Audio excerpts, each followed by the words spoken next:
So I read in the news that there are several high-ranking public officials who feel like it's an assault on the Federal Reserve's independence for them to for the Department of Justice to investigate the chairman for some kind of crimes. So, in other words, these people are claiming that they should have immunity. Immunity would be the same thing as tyranny, right? I mean, they get to do whatever they want because they're immune. So this is what happens in democracy, is we have all these powerful people who claim that they should all be tyrants, and that everyone should have to basically suffer underneath their dictatorship. If we change the system to a monarchy, we have a king who's sovereign. Now, why is the king sovereign? I mean, there's so many reasons. But like one reason is that the king is the prosecutor. The king is also the one who owns all the punishments. This way you can't have private prisons, by the way. So, in a kingdom, you have police, and just like we do now. And those police are representatives of His Majesty the King. So it's going to happen that some of those representatives are going to engage in crime. And some of them are going to do it while wearing the badge. So what the king wanted historically was that so long as they represented him, and so long as they wore the badge, he was going to take liability for their actions. And that's where they got immunity, is because the king accepted liability and responsibility for the actions of his subordinates. And when one of these individuals commits a crime, like just say the police officer wrongfully punches someone in the face,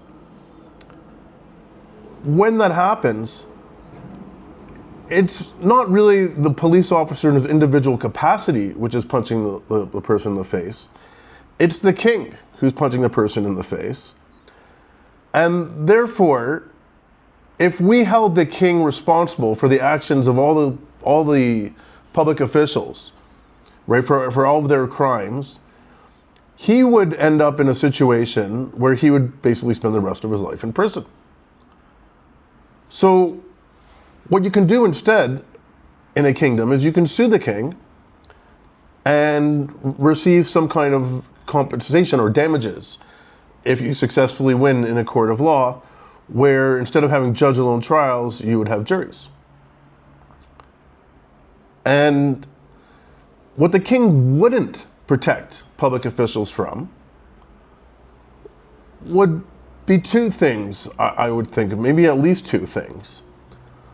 One would be when they unjustifiably kill someone, and unjustifiably killing them would be that they would require that the police officer, or not the police officer, but that person has in fact committed a felony, and that there's no other way to take them.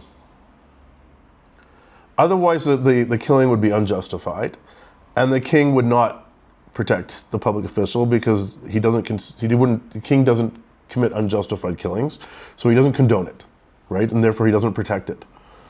And then the other area would be corruption. So corruption, properly defined, is extortion under the color of official right. Extortion meaning to obtain, under the color meaning for private, third-party benefit, and official right means with an official act. So when public officials engaged in corruption, extortion under the color of official right, the king would not protect them, and again, they could be civilly and criminally prosecuted. So the concept of immunity was that the individual was immunized because the king took the accountability. And the king is sovereign, so he doesn't go to prison for all the crimes of his subordinates. Otherwise, like, how could he possibly function? So this is the reason why we have these things, like immunity. And what they've done in democracy is turned it into tyranny. I believe our system has to change. Long live the king.